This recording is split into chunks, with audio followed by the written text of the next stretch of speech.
Hey guys, what is going on? So I have very exciting news. Diamond and Pearl Pokemon, SINNOH Pokemon are coming to Pokemon Go. Yes, it was confirmed, it is coming to Pokemon Go. So we're going to take a look at it, and then I'm going to talk about some predictions that I have. But let's see what the newsletter says. So more Pokemon arriving in Pokemon Go. Your Pokemon Go adventures are about to get even bigger when Pokemon that were originally discovered in the SINNOH region arrive in the game. Stock up on Pokeballs, berries, and lore modules, and tighten up the laces on your favorite walking shoes because a whole lot more Pokemon are out there waiting to be discovered. Along with additional Pokemon, several tweaks to game balance are also being implemented based on trainer feedback. So yeah, let's just go ahead and see what's changing. So changes to Pokemon migration and behavior. As you explore the world of Pokemon Go, the following changes will affect the Pokemon that appear around you. Moving forward, the weather feature will have a reduced effect on the rate at which Pokemon appear. So I guess if it's raining, they're going to be less water and electric and bug types. I'm not sure how I feel about that. I mean, that doesn't seem like a great feature, but it doesn't seem like an awful feature. Let me know what you think about that. I guess a lot of people were maybe complaining that they were seeing too many Pokemon depending on the weather condition, but I'm not really too sure. But either way, we'll have to wait and see. I'm kind of neutral on that at the moment. It's like I could take it or leave it. I don't really care. As you explore a given area, you'll notice that a greater variety of Pokemon species will appear over time and at different rates. So yeah, that seems pretty cool. I guess if you're exploring, let's say, a forest or who knows, a park, maybe rarer Pokemon will come out at different times. I'm not really too sure on what to think of that, but it sounds pretty cool. I'm really excited to hear about that. And to see what that is like. Certain areas such as parks and nature reserves will now contain more varied Pokemon species. So yeah, we're going to have more species of Pokemon in various areas like parks and things like that. So that's cool, I guess. Changes to Pokemon effectiveness in battle. Now this is a big one. The in-game battle mechanics are being rebalanced. You may notice some of the following changes in the coming weeks. CP values will be adjusted going forward to improve game balance. Now, CP values are going to be adjusted. I'm not sure how they could adjust CP. Yeah, it's really interesting. Are they going to lower the high CP Pokemon of some Pokemon? Are they going to increase the CP of other weaker Pokemon? I don't know, because right now Mewtwo dominates everything, right? So maybe they're going to weaken Mewtwo and then they're going to increase Pokemon that are weaker. I don't know. We'll have to see what that means. So next up it says HP values will be adjusted to close the gap between Pokemon with high and low HP. So I guess it's similar to CP. We'll have to see.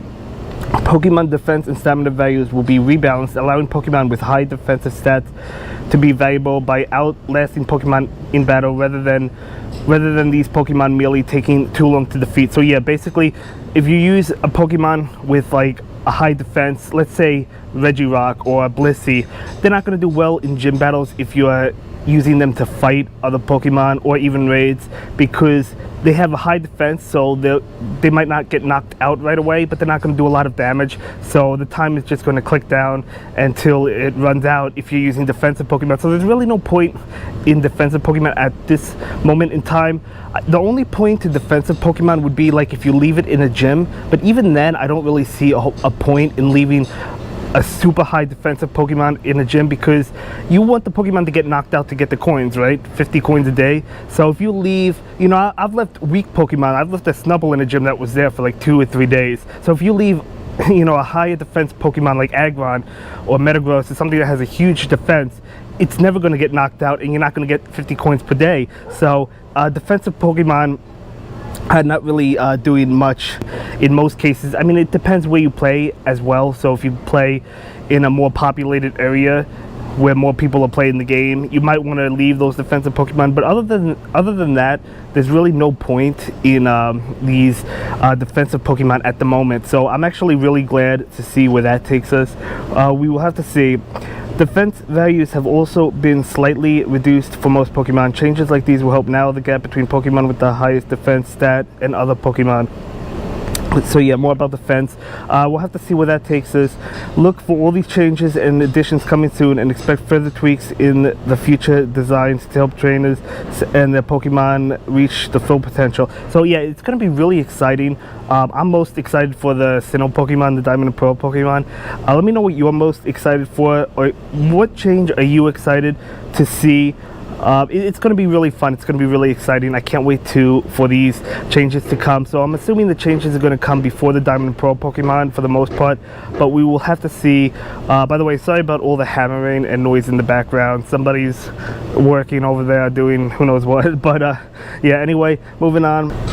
But yeah, so let's talk about some other things that I predict are coming to Pokemon Go. For example, what regionals are coming. So okay, here my take on which Pokemon I think are going to be regional, and let me know if you agree, let me know if you disagree, and let me know if you have a different opinion, of course.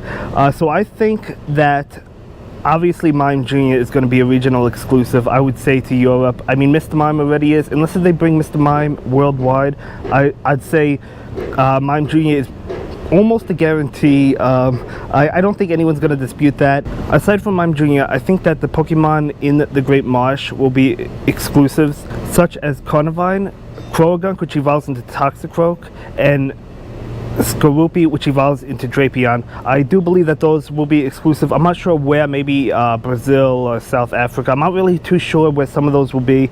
And aside from that, I think that Shellos, which has an East and West form, will be exclusive. They evolve into Gastrodon, or Shellos evolves into Gastrodon, and I do believe those have a good chance of being an exclusive. Maybe one will be to North America, maybe the other will be to some other place, who knows. But we'll just have to wait and see. So those are my predictions on the regional exclusives. As I said, let me know your predictions. Let me know what you think will be exclusive. We'll have to wait and see, but it's very exciting to finally have Diamond and Pearl Pokemon. I cannot wait. Let me know your favorite Diamond and Pearl Pokemon. I will be filming a lot. I am going to Disney World next week, actually, so I will have a lot of footage from that. I can't wait to upload. So I do apologize for not having a lot of content lately.